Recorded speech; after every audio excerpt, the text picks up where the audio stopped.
Bismillahirrahmanirrahim. Assalamualaikum warahmatullahi wabarakatuh. Salam sejahtera kepada semua pelayar Facebook Malaysia Gazette. Hari ini, Pejabat Perdana Menteri telah mengeluarkan kenyataan bahawa satu lantikan telah dibuat terhadap dua kepimpinan UMNO, iaitu Jawatan Timbalan Perdana Menteri telah diberikan kepada Datuk Seri Ismail Sabri Yaakob yang memegang portfolio Menteri Pertahanan. Juga lantikan diberikan kepada Datuk Seri Hishamuddin Tun Hussein sebagai Menteri Kanan Luar Negeri. Ada signifikan terhadap lantikan ini kerana dikatakan ia terlalu drastik. Kita pun tidak tahu sebenarnya.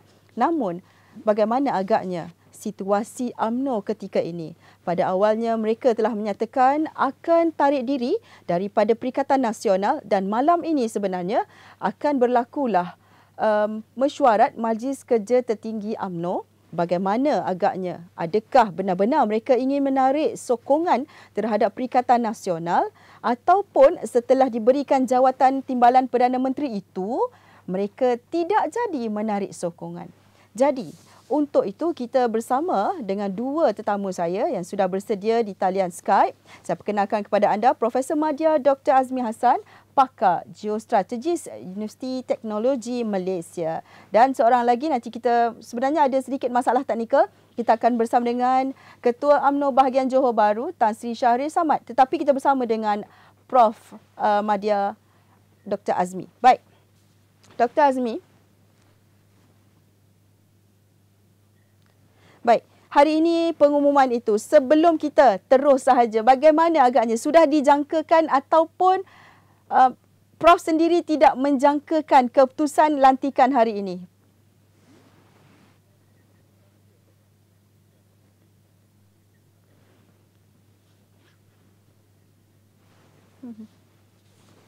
Ya.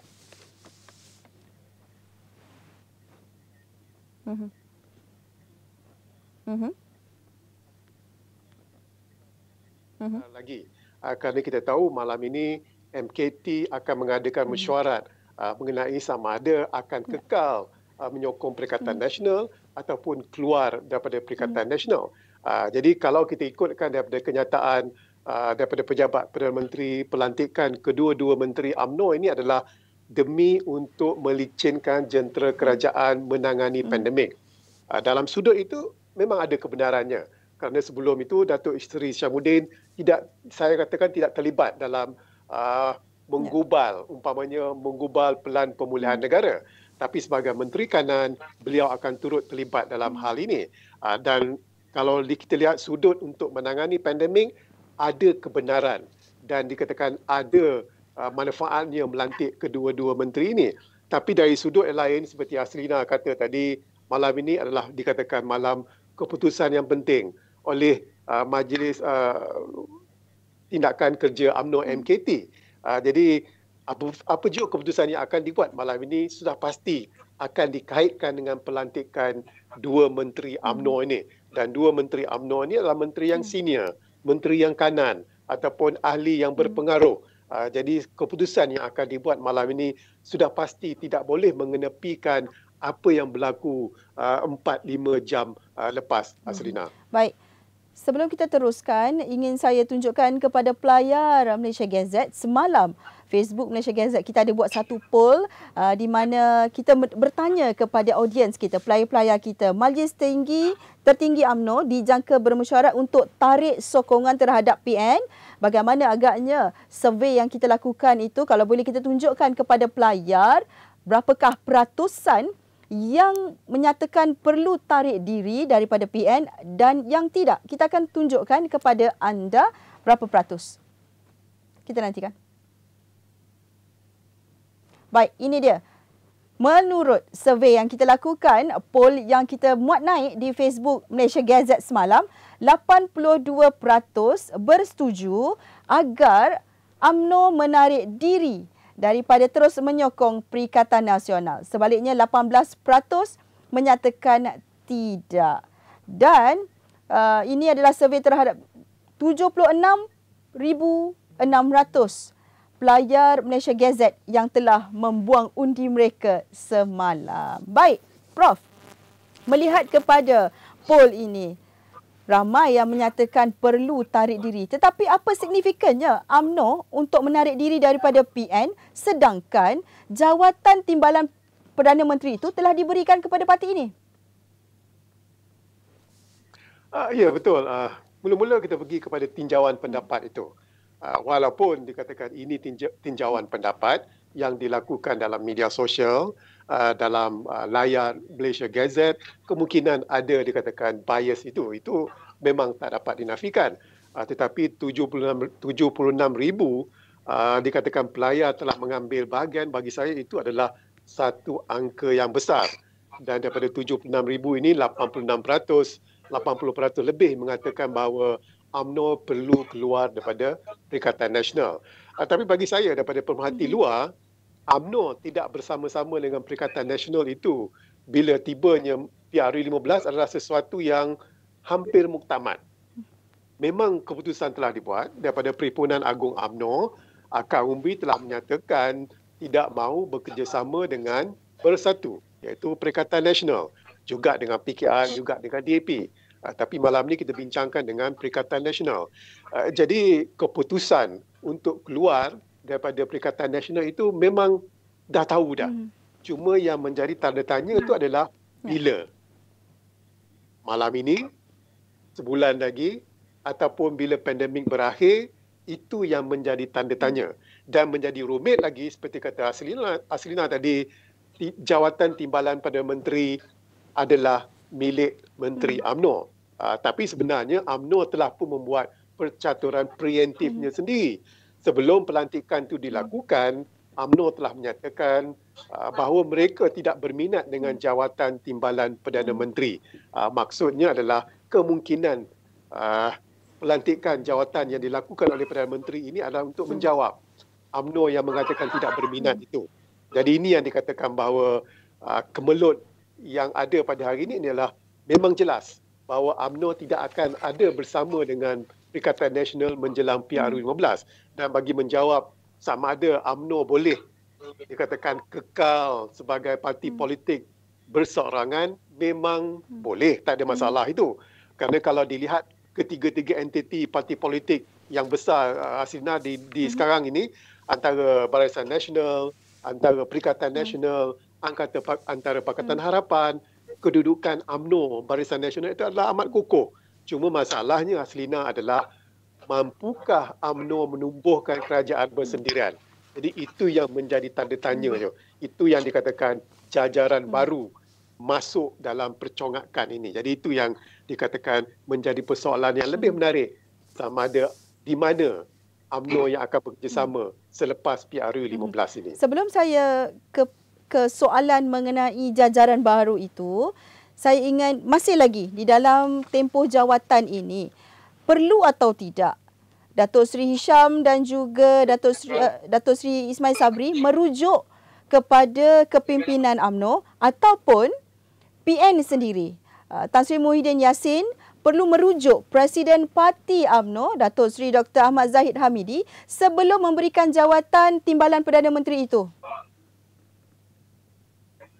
Jikalau pelantikan menteri-menteri dan timbalan menteri pada bulan Mac tahun lepas, 2020, bila Kerajaan Perikatan Nasional itu nak ditubuhkan, adalah bersandarkan bersama-sama dengan dikatakan pandangan Presiden UMNO, maka sewajarnya lah lantikan timbalan Perdana Menteri itu, satu jawatan yang dikatakan kedua tertinggi selepas jawatan Perdana Menteri, seharusnya mendapat restu daripada Presiden UMNO itu sendiri. Tetapi jikalau pandangan itu tidak diambil kira, tidak dipanjangkan kepada Presiden UMNO, maka kita tahu kenapa ini berlaku. Jadi bagi saya bergantung kepada apa yang berlaku pada bulan Mac 2020 itu. Apabila Timbalan Menteri UMNO nanti, adakah Presiden UMNO itu sendiri terlibat dalam pelantikan itu? Jikalau terlibat, maka tak ada bezanya sekarang, perlu juga terlibat. Jikalau dulunya tak terlibat, maka sekarang tak terlibat Presiden UMNO, maka itu tidak menghairankan Aslina. Mampu atau tidak sebenarnya UMNO bergerak secara sendirian? Kita berbalik kepada keputusan Perhimpunan Agung UMNO 2020 baru-baru ini menyatakan, keputusan yang telah diambil menyatakan begitu jelas sekali no DAP, no Anwar. Bermakna stand alone UMNO itu mampu atau tidak sebenarnya, Prof? Bersendirian, kalau ikut landscape politik sekarang, UMNO boleh menjadi parti politik yang kuat, iaitu boleh memenangi kerusi parlimen dan DUN yang banyak. Tapi masalahnya, saya lihat UMNO tidak mampu menubuhkan kerajaan bersendirian. Jadi adakah Kak Umbi kena tepuk dada, tanya selera, adakah mereka mahu menjadi pembangkang, iaitu pembangkang yang kuat, ataupun mereka mahu bekerjasama dengan parti lain supaya dapat membentuk kerajaan yang stabil. Sebab pada ketika ini, rakyat mahukan kerajaan yang stabil. Bagi saya sendiri, Aslina, saya tak kira parti mana yang memerintah. Asalkan mereka boleh menubuhkan kerajaan yang stabil, saya cukup puas hati. Kerana apa yang dilihat sekarang ini adalah kerana ketidakstabilan politik lah, Kerajaan Perikatan Nasional tidak mampu menumpukan 100% perhatian untuk mentadbir urus negara. Jadi bagi saya, ahli UMNO kena tengok sendiri, kena tanya. Sebab itu timbul desas-desus jajaran baru. Kerana untuk memberitahu bahawa UMNO ada kekuatan dengan parti lain. Jadi parti lain tu tak tahu parti mana. Tetapi hakikatnya UMNO perlu bekerjasama ataupun menjalin persefahaman sebelum masuk PRU 15 bagaimana untuk menubuhkan kerajaan selepas keputusan PRU 15 dilangsungkan. Baik, sekiranya keputusan malam ini menyatakan bahawa UMNO tetap dengan keputusan untuk menarik diri daripada Perikatan Nasional, menarik diri menyokong Perikatan Nasional. Apakah mungkin nasib dua menteri ini? Adakah mereka akan dibuang daripada parti ataupun meletakkan jawatan, melepaskan jawatan yang telah diberikan itu? Pada ketika ini, UMNO bukan sebahagian Kerajaan Perikatan Nasional. Mereka berada di luar tetapi menyokong dasar-dasar Kerajaan Perikatan Nasional. Jadi maksudnya jikalau MKT membuat keputusan pada malam ini untuk keluar daripada dikatakan kongkongan ataupun daripada jajaran Kerajaan Perikatan Nasional itu, maka pada ketika ini timbalan menteri UMNO yang berada dalam Kerajaan Perikatan Nasional itu dikatakan tidak relevan lagi. Kerana mereka dikatakan sudah menarik keluar sokongan. Pada ketika ini, mereka menyokong. Tapi bila mereka menarik keluar sokongan, maka secara automatik seharusnya, secara logik, bahawa timbalan menteri UMNO yang berada ini termasuk timbalan Perdana Menteri perlu keluar daripada jawatan jemaah menteri mereka. Baik, kita masih menantikan sebenarnya Tan Sri Shari Samad. InsyaAllah jika masalah teknikal ini dapat diatasi dengan segera, cepatlah Tan Sri akan bersama-sama kita menjawab pelbagai pertanyaan, persoalan dan merungkai isu UMNO ini, memandangkan Tan Sri Shari Samad merupakan orang lama dalam UMNO. Melihat jatuh bangunnya UMNO, kita nantikan Tan Sri, harap-harap masalah teknikal ini dapat kita atasi. Baik, Prof. Sebelum ini dinyatakan bahawa ada ahli-ahli parlimen daripada UMNO yang menandatangani 2 SD. Bagaimana pandangan Prof melihat kredibiliti ahli-ahli parlimen UMNO ini yang menyatakan songan sekejap dengan ini, sekejap dengan itu? Ya, Hasina, amat mengecewakan. Bila timbul isu SD ini, maksudnya sokongan terhadap ahli parlimen UMNO ini bukan kepada yang lazimnya. Jadi maksud saya yang lazimnya adalah menyokong Perikatan Nasional. Jadi seharusnya tidak berlaku. Kenapa saya katakan amat mengecewakan? Kerana seharusnya ahli parlimen dalam satu-satu parti politik itu menyokong kepimpinan apa jua keputusan kepimpinan yang dibuat. Kerana keputusan kepimpinan itu adalah keputusan ramai. Dalam kes ini mungkin MKT dalam organisasi UMNO. Jadi bagi saya melihat timbulnya isu SD itu, beralihnya sokongan daripada satu pihak kepada satu pihak yang lain, ianya unik kepada Malaysia. Sebab itu timbul banyak apa yang dikatakan lompat parti daripada sini ke sana, ke sini. Jadi ini adalah amat mengecewakan kerana seharusnya ahli parlimen itu mendokong ideologi parti mereka.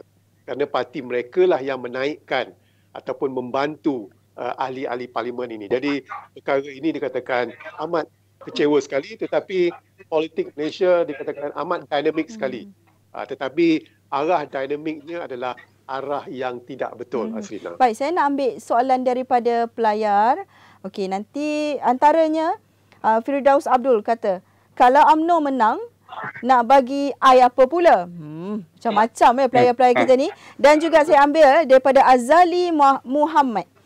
Kenapa MP UMNO seolah-olah dilihat oleh umum tidak akur kepada Presiden Parti? Bukankah Presiden dipilih oleh parti? Ini antara persoalan daripada pelayar kita, Prof, yang menyatakan tarik sokongan, jangan sokong, tetapi mereka tidak akur pandangan Prof terhadap isu ini.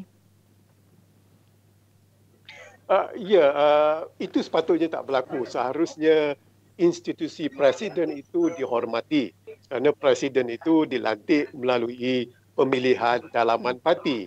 Jadi ada yang mengatakan bahawa Presiden itu tidak tegas, Presiden itu adalah lemah, tapi isunya adalah Datuk Seri Zahid Ahmad Hamidi masih lagi dan adalah Presiden UMNO. Jadi ini yang dikatakan kemelut dalam UMNO ini, bila orang luar, parti lain melihat kemelut ini, mereka mengambil peluang untuk mengucap-kacirkan, dikatakan dalam parti UMNO itu sendiri. Dan tidak keterlaluan kalau saya katakan pelantikan Timbalan Perdana Menteri dan juga pelantikan Menteri Kanan Datuk Seri Syamuddin itu adalah salah satu cara strategi untuk tidak menstabilkan parti UMNO itu sendiri, selain daripada serangan-serangan secara terbuka oleh ahli UMNO terhadap presiden mereka. Di dalam hal ini adalah kalau mengikutkan kelazimannya, bukan kelaziman parti politik, tapi kelaziman UMNO itu sendiri sebagai organisasi politik, seharusnya ahli dan juga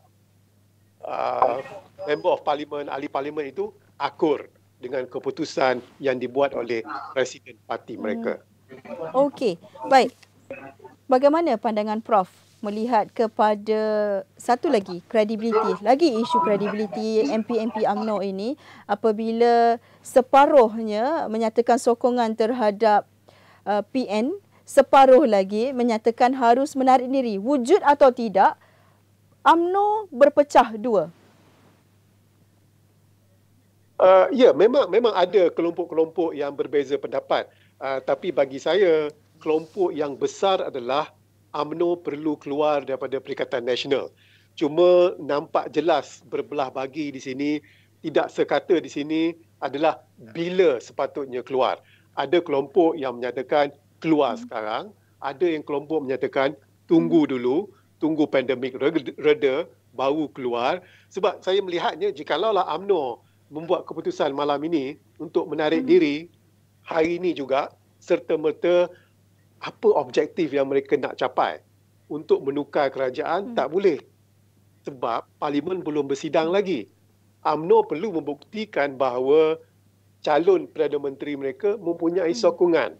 Tapi pada ketika ini tiada bukti-bukti itu yang telah ditonjolkan oleh UMNO.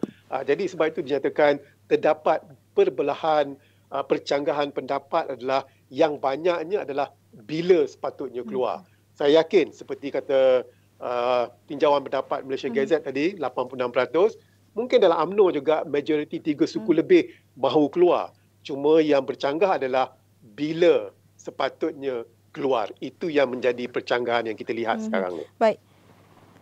Sekarang ini berbalik kepada mengapa UMNO ingin menarik sokongan terhadap PN, kerana dikatakan Perikatan Nasional ini tidak mementingkan rakyat, tidak menjalankan tanggungjawab terhadap rakyat dan banyak lagi isu-isu rakyat yang tidak dilaksanakan sebaik-baik mungkin.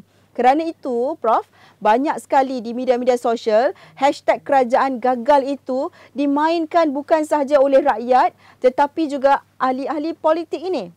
Definisi kerajaan gagal bagi Prof? Kalau kita lihat dalam media sosial, memang hashtag kerajaan gagal ni begitu popular. Tapi ini adalah dikatakan sebagai strategi politik, mainan percaturan politik. Sama juga ketika nak menjatuhkan Kerajaan Barisan Nasional sebelum PRU 14, hashtag kerajaan BN yang korup, yang penuh rasuah dengan isu 1MDB adalah begitu efektif sekali demi menjatuhkan Kerajaan Barisan Nasional. Dan hari ini juga tidak kurangnya dikatakan hashtag kerajaan gagal itu. Bukan mudah untuk mentadbir negara dalam isu pandemik ini. Dan saya berbalik kepada isu kenapa UMNO nak keluar ataupun nak tarik balik sokongan kepada Kerajaan Perikatan Nasional adalah kalau nak dikatakan hashtag kerajaan gagal itu, kalau UMNO menuduh kerajaan tidak mementingkan rakyat, maksudnya adalah UMNO sudah ada calon Perdana Menteri mereka. UMNO sudah ada gugusan jemaah menterinya untuk menubuhkan kerajaan. Tapi masalahnya sehingga sekarang, hari ini, kita tak nampak lagi apa gugusan itu, apa jajaran persefahaman politik yang baru. Jadi, jikalau tarik sekarang, katakan Kerajaan Perikatan Nasional tumbang, katakanlah, apakah bentuk kerajaan baru itu UMNO belum jelaskan lagi. Tak ada warna pun lagi.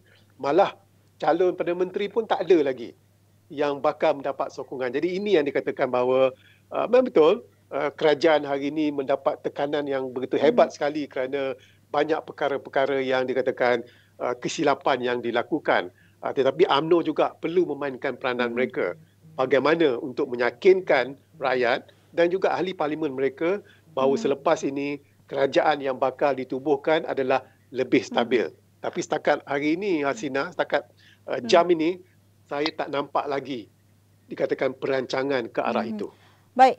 Sebelum saya kepada soalan pandemik COVID dan strategi politik Perikatan Nasional terhadap pelantikan ini, kita akan cuba crossover dengan rakan setugas kita Azizul Osman yang kini berada di Menara On. Sekiranya sudah bersedia nanti Prof dan juga pelayar, kita akan bawakan kepada anda perkembangan semasa apa agaknya yang sedang berlangsung ataupun berlaku di Menara On sekitar mesyuarat Majlis Kerja Tertinggi UMNO. Baik Prof, saya nak bacakan apa yang tertulis di dalam kenyataan media Pejabat Perdana Menteri.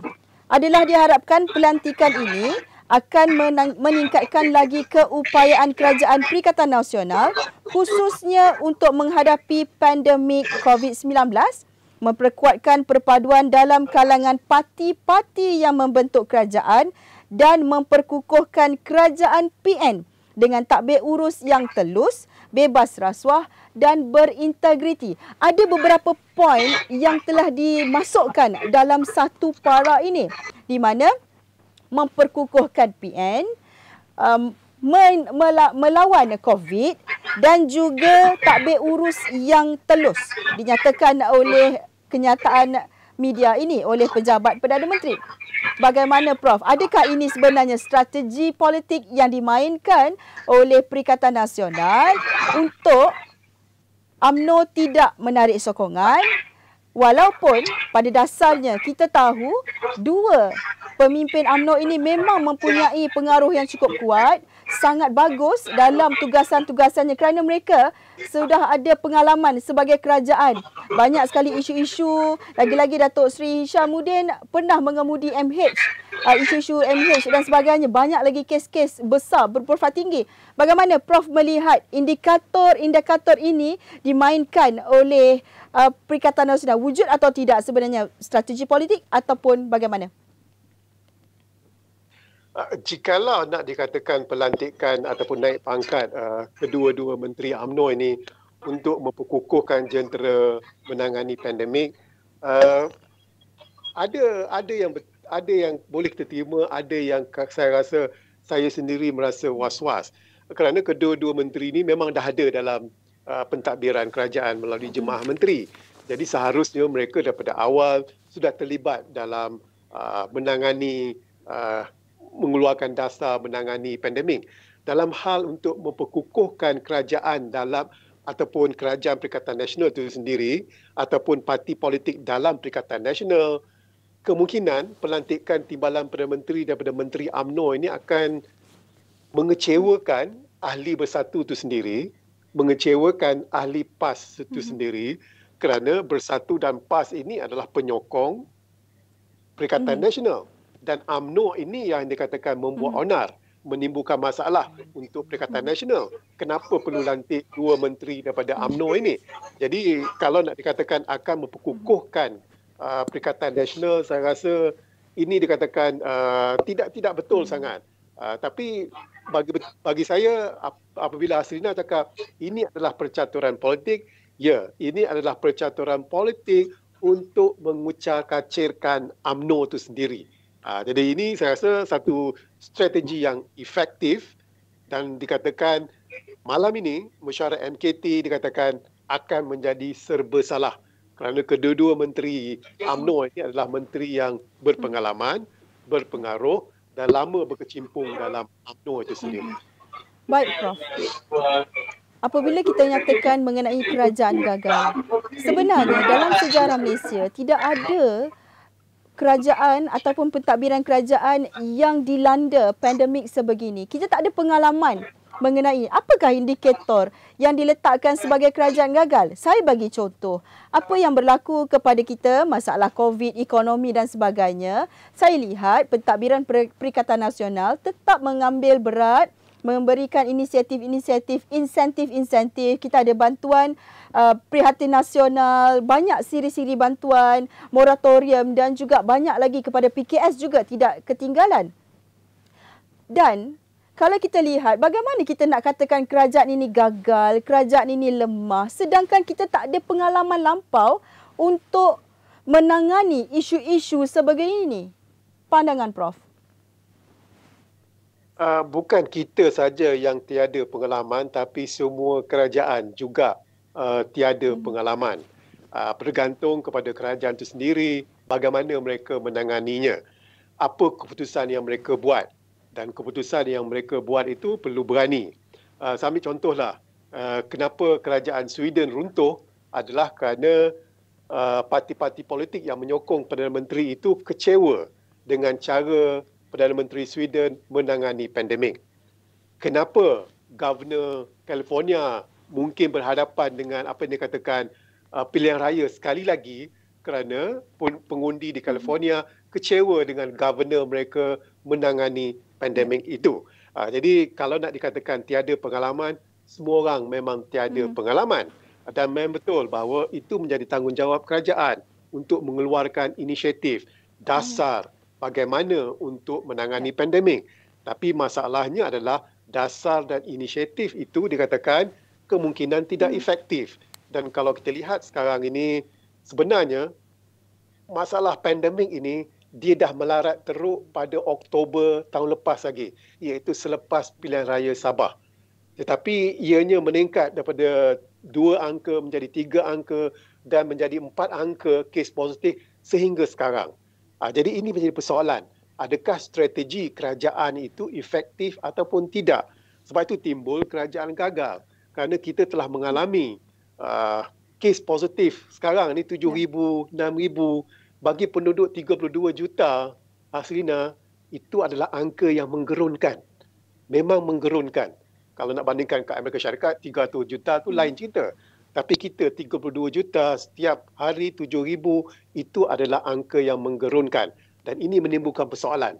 Adakah strategi kerajaan PKP bersyarat, pemulihan, diperketatkan, betul ke tak betul tu? Efektif ke tak efektif?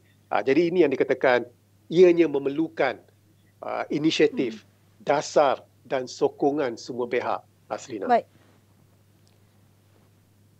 Baik, kita masih lagi menantikan Tan Sri Syahrir Samad. Manakah masih ada lagi technical issue yang kita tak selesai. Allahu Akbar. Kita doa agar masalah ini dapat segera diatasi.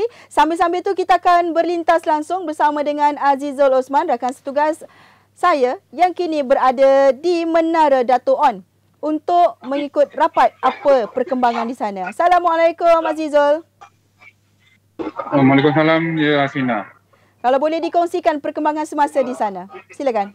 Okey, terima kasih Hasina di studio. Sekarang mesyuarat Majlis Kerja Tertinggi UMNO yang berlangsung jam 8.30 malam tadi telah diadakan secara maya dengan dipengerusikan Datuk Seri Ahmad Zahid Hamidi di Menara Dato' On. Akan ada sidang media yang juga diadakan secara maya oleh Presiden UMNO selepas mesyuarat yang dijangka akan berakhir tidak lama lagi. Ketua Pemuda UMNO Datuk Ashraf Wajidi Dosuki menegaskan MKT UMNO telah memutuskan untuk tidak menerima jawatan timbalan Perdana Menteri. Malah beliau berkata lebih baik UMNO untuk melobi jawatan Perdana Menteri untuk tambah baik bantuan rakyat tak kala pandemik COVID-19. Bagaimanapun, perkaman terkini menyaksikan pejabat Perdana Menteri dalam satu kenyataan petang tadi mengumumkan Datuk Seri Ismail Sabri Yaakob dilantik sebagai timbalan Perdana Menteri dan kekal memegang portfolio Menteri Pertahanan. Sementara itu, Datuk Seri Syamri Tun Hussein yang memegang portfolio Menteri Luar kini berstatus Menteri Kanan. Dan kalau boleh kita imbas semula ya, Hasina, mengenai isu-isu ini adalah apabila ahli MKT UMNO Datuk Zahidi Zainal Abidin berkata 30 MP UMNO sedang cadangkan bahawa Presiden UMNO Datuk Seri Ahmad Zahid Hamidi meletakkan jawatan seperti mana yang Profesor jawab tadi. MP ahli Parlimen Perdana Rengas Datuk Seri Muhammad Nazri Aziz juga berkata pelantikan Ismail Sabri dan Syamudin itu boleh menstabilkan politik. Manakala MCA, PAS, Bersatu, PDRS menyokong pelantikan TPM daripada UMNO itu. Mesyuarat MKT malam ini dipahamkan akan membuat pengumuman kemudian oleh Presiden UMNO Datuk Seri Ahmad Zahid Hamidi. Bermula 21 Jun lalu, UMNO menuntut kerajaan PN untuk memanggil sidang parlimen dalam tempoh 14 hari ya Hasina. Zahid sebelum ini menegaskan bahawa kerajaan tidak perlu berdalih bagi mempercepatkan sidang Dewan Parlimen yang digunakan dalam kedua-dua kenyataan media mengenai sidang Parlimen pada 16 dan 29 Jun lalu. Kita di pekarangan PWTC ini masih lagi menunggu perkembangan terkini mengenai apa-apa keputusan daripada mesyuarat MKT di Menara UMNO. Teruskan bersama kami di malaysiagazette.com untuk berita-berita terkini. Kita kembali ke studio bersama Hasina. Terima kasih Hasina. Baik. Azizul, kalau boleh saya tanyakan, adakah Azizul melihat kelibat-kelibat MKT yang hadir di sana ataupun tiada? Hasina, sepanjang saya sampai di pekarangan Menara Dato' On pukul 8 tadi, tidak ada sebarang kelibat MKT ataupun mana-mana ahli politik daripada UMNO hadir di Menara UMNO ni kerana dipahamkan sidang mesyuarat MKT yang diadakan malam ini diadakan secara maya, totally secara maya je. Hasina. Baik. Mungkinkah sidang media kepada media juga dilakukan secara maya? Betul? Ya. Menurut kenyataan daripada Datuk Seri Ahmad Maslan itu Setiausaha Agung UMNO, sebarang sidang media akan diadakan oleh Presiden Presiden UMNO Datuk Seri Zahid Hamidi secara maya dan apa keputusan pun akan disiarkan melalui Facebook Datuk Seri Ahmad Zahid ataupun Facebook UMNO. Baik, terima kasih Azizul di atas perkembangan semasa di sana. Baik Prof, kita sebenarnya masih lagi menantikan Tan Sri Shariz Hamad, tetapi insya-Allah kita cuba lagi. Masalah teknikal ni berlaku pada bila-bila masa dan di mana sahaja. Kita pun memahami kekangan bila kita bersiaran secara Skype ini.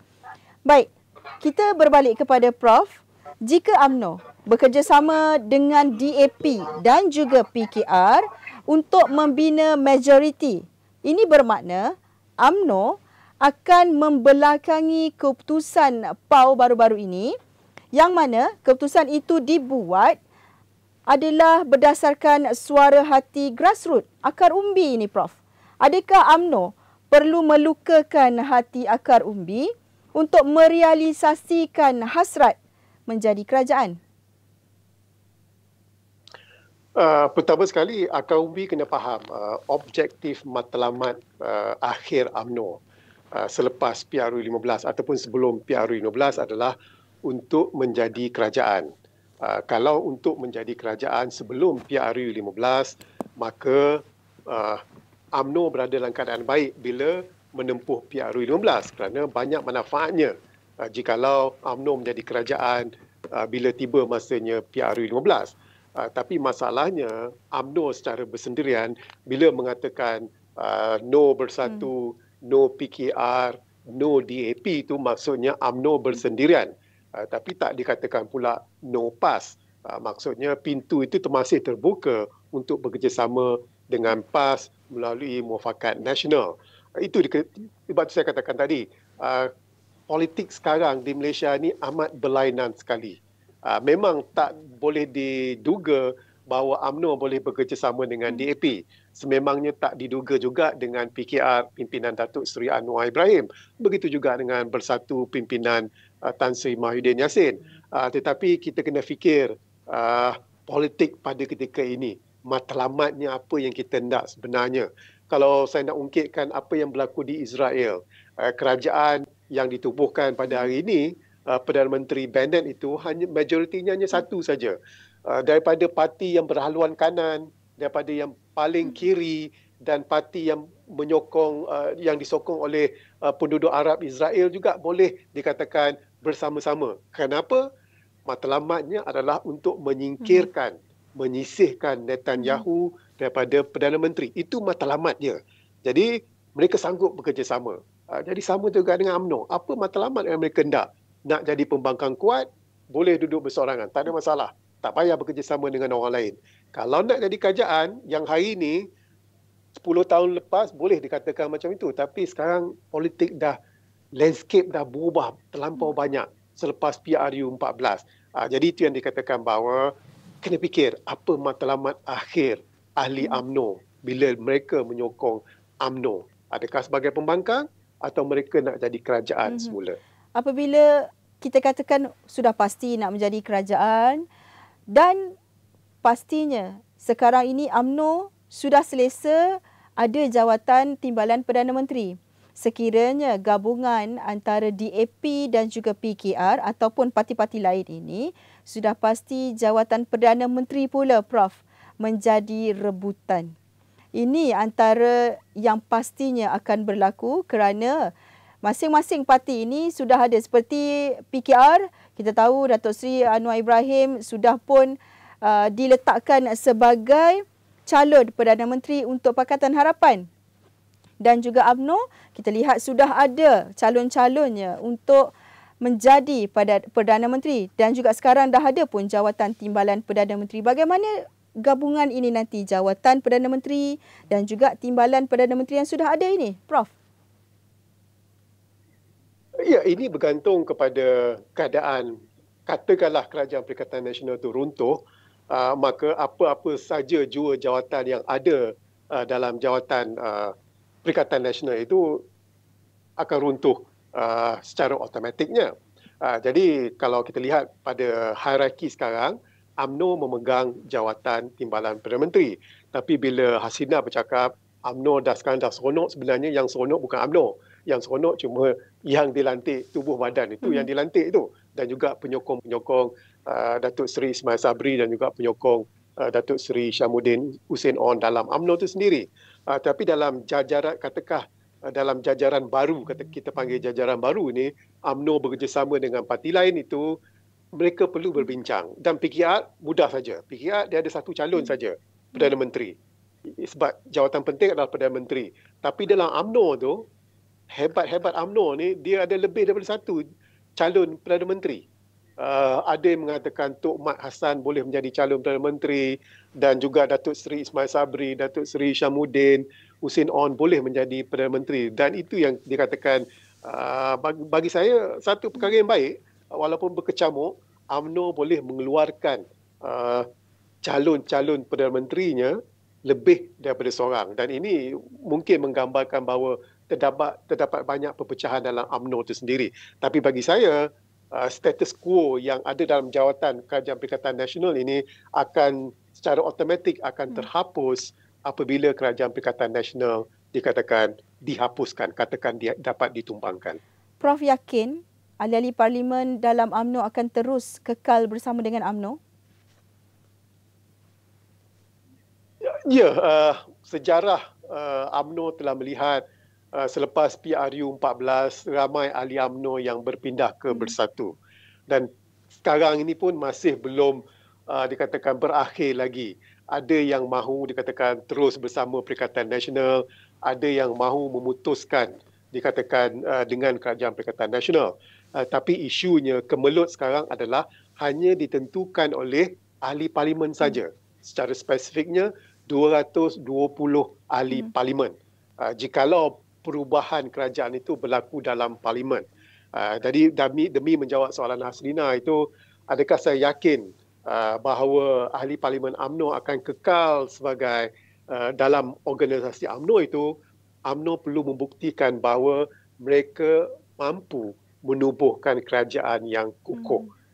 Bila saya katakan UMNO perlu membuktikan, maksudnya adalah Presiden itu perlu mampu membuktikan bahawa beliau mempunyai cukup sokongan daripada ahli parlimen di luar UMNO itu untuk menubuhkan kerajaan. Adakah isyarat tanda itu sudah ada? Saya nampak sikit-sikit saja kemungkinan perbualan audio antara Datuk Seri Presiden UMNO dengan Presiden PKR itu dikatakan salah satu tanda isyaratnya. Tapi secara hakikinya saya tak nampak lagi bahawa UMNO sudah dapat sokongan daripada parti ahli parlimen daripada luar parti mereka. Baik, saya bacakan komen daripada pelayar. Namanya Alang-Alang. UMNO kalau jadi pembangkang, terbaik. Tapi kalau jadi kerajaan, hancur. Wow. Kemudian daripada Halim Ishak. UMNO tak bersalah dan tak berdosa. Penyamun-penyamun dan pemakan rasuah dalam UMNO itu wajib dicampak ke dalam laut. Kalau benar mereka itu pejuang dan pemimpin UMNO, letaklah jawatan. Saya rasa ini pandangan-pandangan grassroots sebenarnya. Mereka mungkin dah muak dengan apa yang berlaku hari ini. Pandangan Prof, apabila ada yang menyatakan di dalam UMNO ini wujud lagi parasit-parasit, wujud lagi ada lagi yang masih tidak bersih hatinya. Pandangan Prof?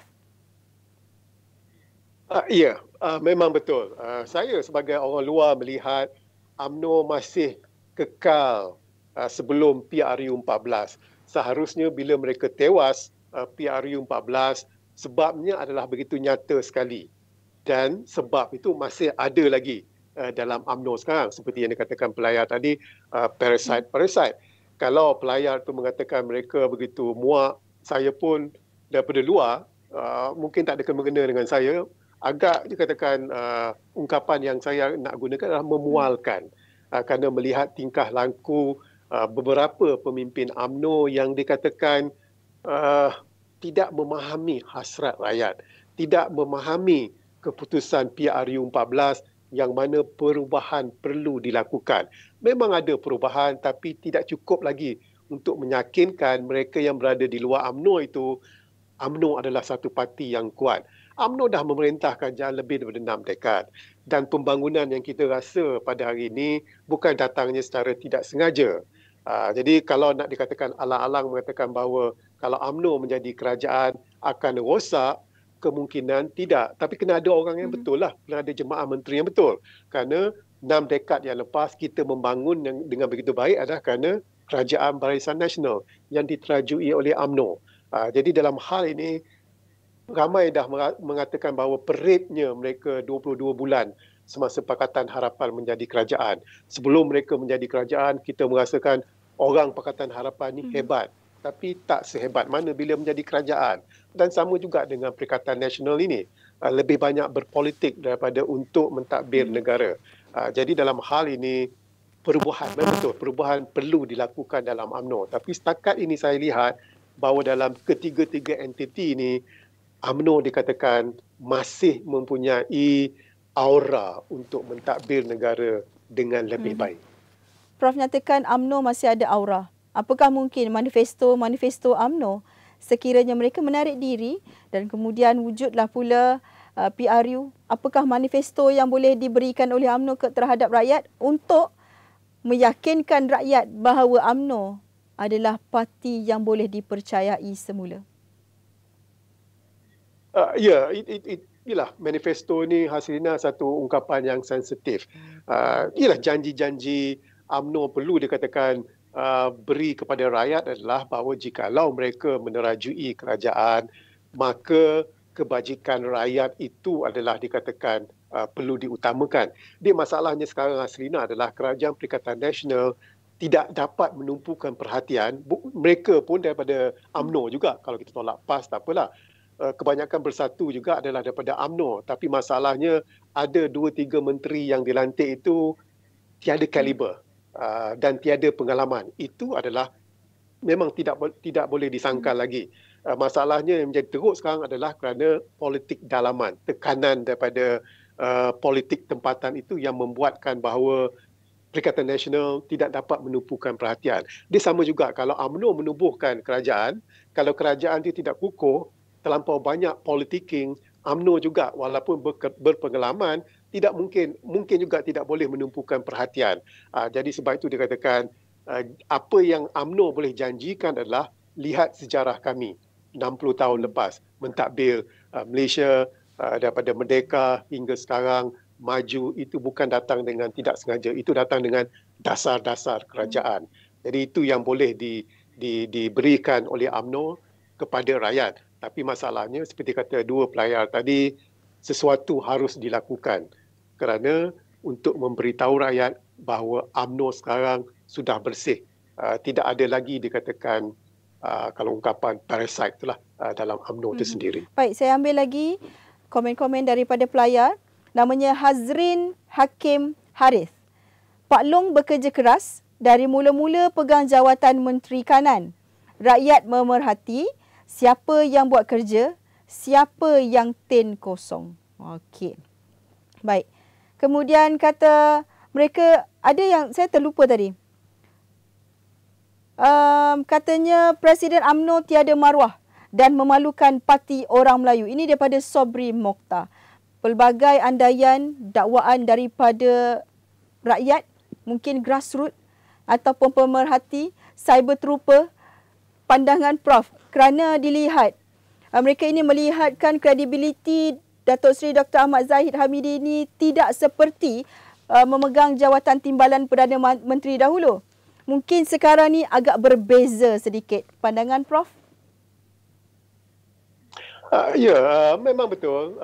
Kita lihat bercakap pasal kredibiliti Presiden itu, masalahnya sekarang adalah Presiden UMNO juga sedang menghadapi kes mahkamah dan itu yang dikatakan boleh mengaburkan pandangan ahli, pandangan orang luar terhadap kredibiliti Presiden itu sendiri.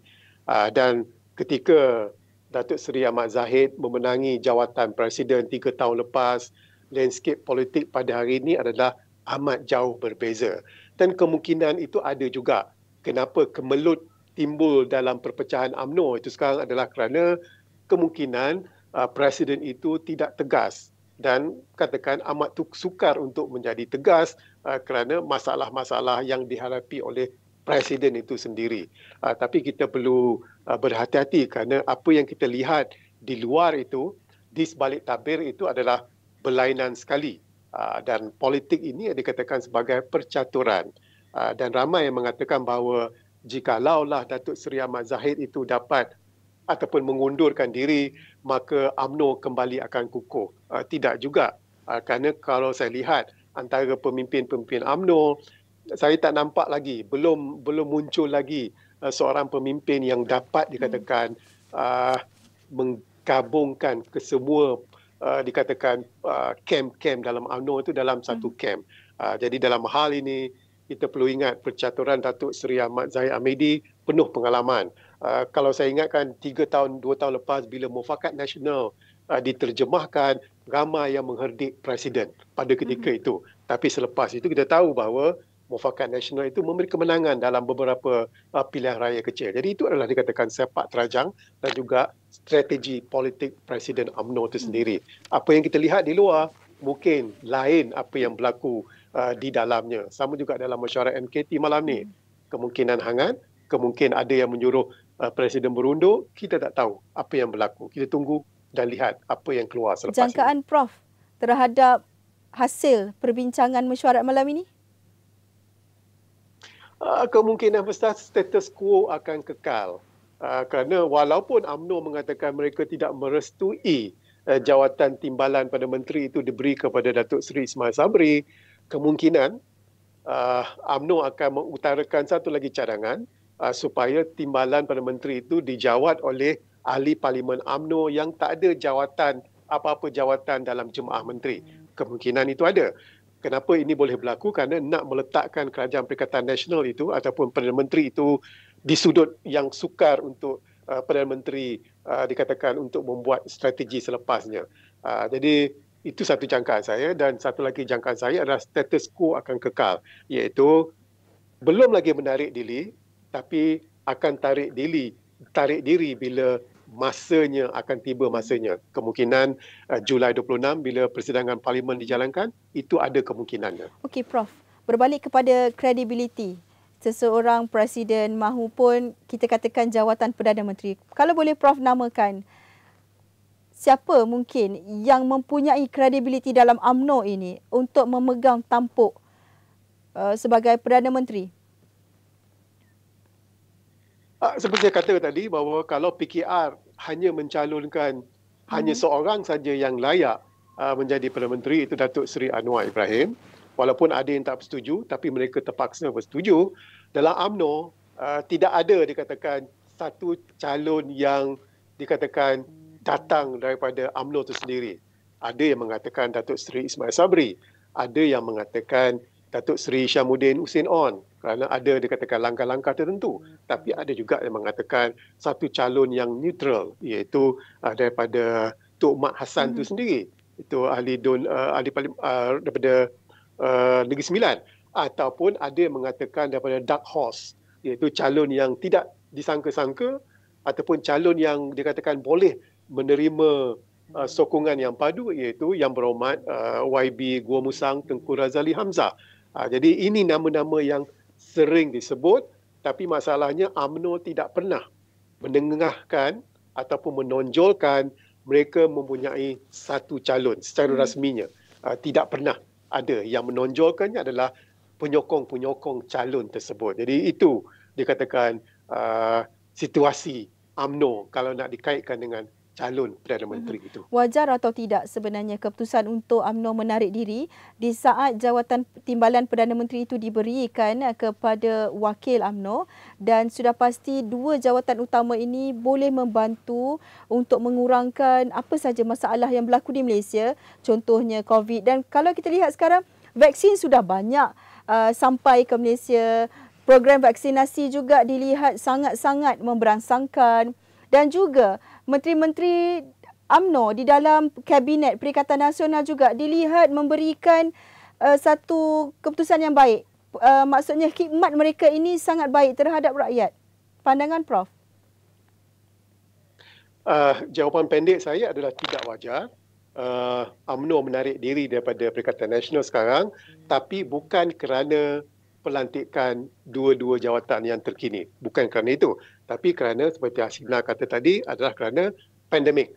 Kalau tarik diri sekarang pun, ia akan menggoncang Kerajaan Perikatan Nasional. Walaupun dikatakan pejabat Perdana Menteri mengatakan pelantikan ini akan mengukuhkan Perikatan Nasional. Tapi jikalau UMNO menarik diri, ia akan menggoncang kestabilan. Dan bila goncang kestabilan, apa yang paling dirisaukan adalah proses vaksinasi itu akan terbantut. Dan saya pasti ianya akan terbantut. Asrina, bagi sebuah negara Malaysia ni yang dalam keadaan politik sekarang boleh mencapai 300,000 dos satu hari, itu adalah satu pencapaian yang baik. Kalau nak dibandingkan dengan Amerika Syarikat, mula-mula mereka membuat proses vaksinasi ni 200,000, 300,000 pun sukar untuk dicapai mula-mulanya. Jadi bagi Malaysia 300,000 itu dan kemungkinan boleh capai 400,000 adalah satu proses yang baik, petanda yang baik. Jadi jangan kita dikatakan merosakkan perancangan ini. Sebab itu saya katakan tidak wajar menarik diri pada ketika ini kerana dia merosakkan proses perjalanan vaksinasi kita. Itu pertama. Dan yang kedua, ianya tidak memberi faedah kepada UMNO. Cuma hanya untuk menunjukkan taring dia, itu saja.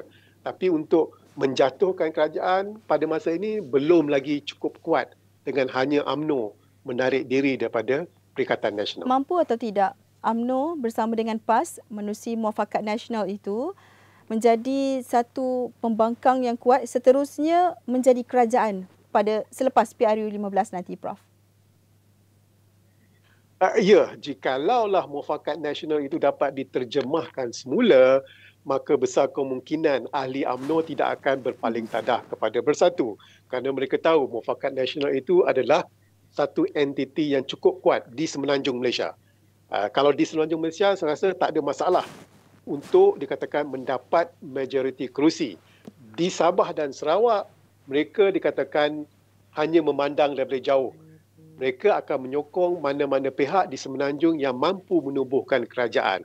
Dan sebab itu saya berpendapat melalui muafakat nasional ini, UMNO dan PAS boleh menubuhkan kerajaan bersama-sama dengan ahli parlimen di Sabah dan juga di Sarawak. Yang paling penting saya melihatnya adalah daripada keputusan PRK sebelum-sebelum ini, itu diterima oleh pengundi-pengundi Melayu dan saya tak nampak bila pengundi Melayu menyokong secara penuh muafakat nasional itu, pengundi bukan Melayu juga dikatakan akan menyokong muafakat nasional kerana mereka juga mahukan satu kerajaan yang stabil.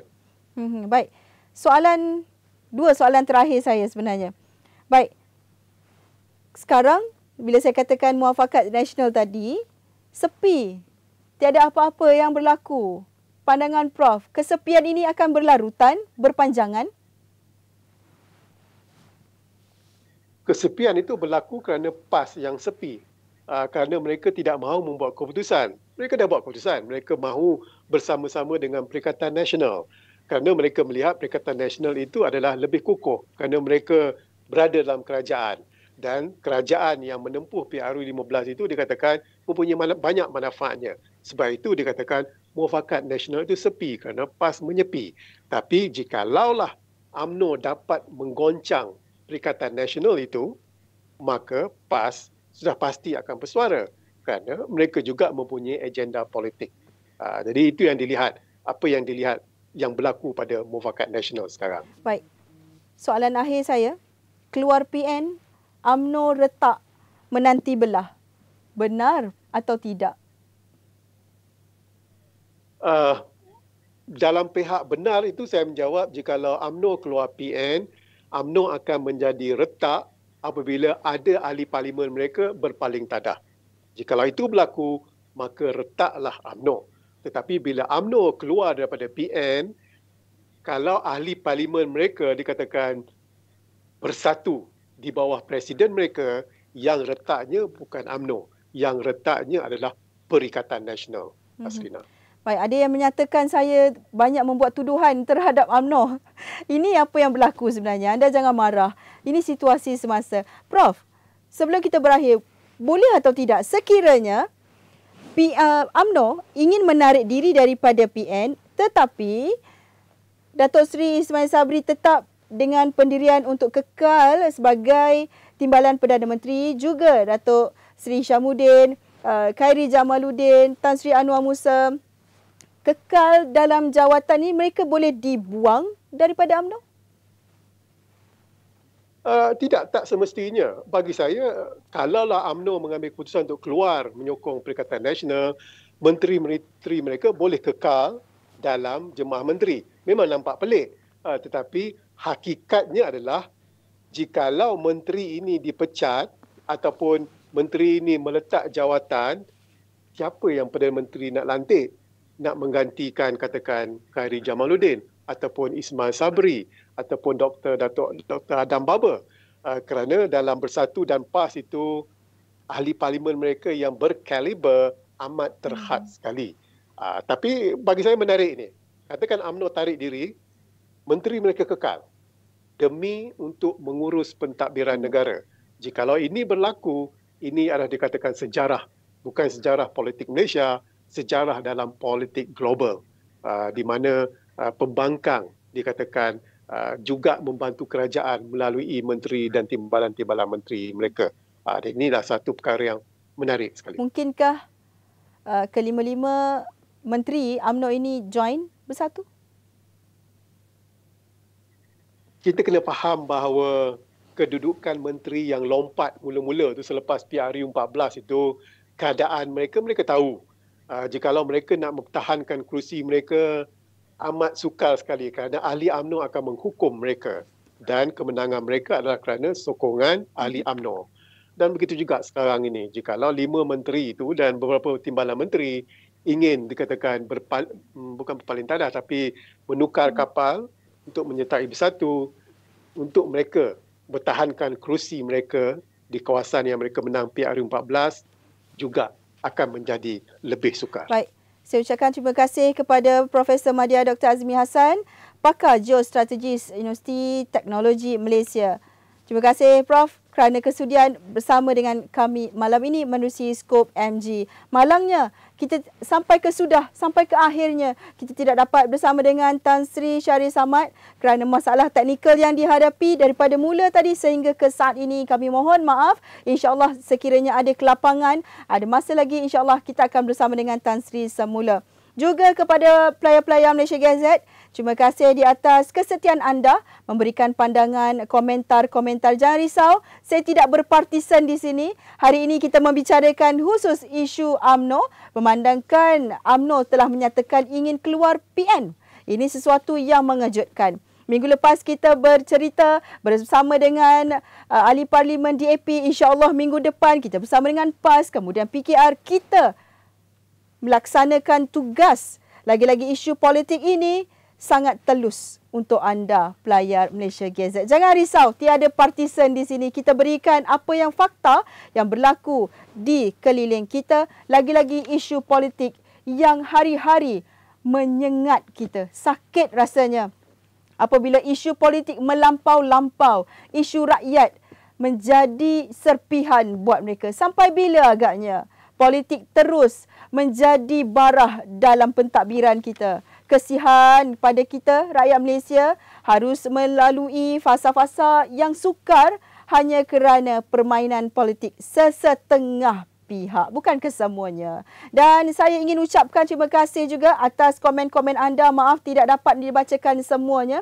Tetapi ada satu ini, saya ingin bacakan ini daripada Eli Suryati Omar. Katanya, ini pandangan peribadi beliau. Terbaik jika UMNO keluar daripada Perikatan Nasional. Tiada Anwar, tiada DAP, tetap kekal sebagaimana keputusan Perhimpunan Agung UMNO. No Bersatu, of course. Menyelamatkan rakyat keluar dari kemelut krisis kesihatan dan ekonomi, tekanan PN adalah keutamaan UMNO. Semoga dengan izin Allah SWT, semoga Allah permudah segala usaha-usaha hamba-hambanya. Ini daripada pelayar kita, Eli Suryati Omar. Terima kasih. Sekian dari saya. InsyaAllah Jumaat ini kita kembali kepada isu rakyat, bendera putih. Bersama dengan 3 insyaAllah panel yang akan berbicara mengenai isu ini. Terus bersama dengan Skop Malaysia Gazette. Saya Haslina A.R. Kamaluddin mengundurkan diri.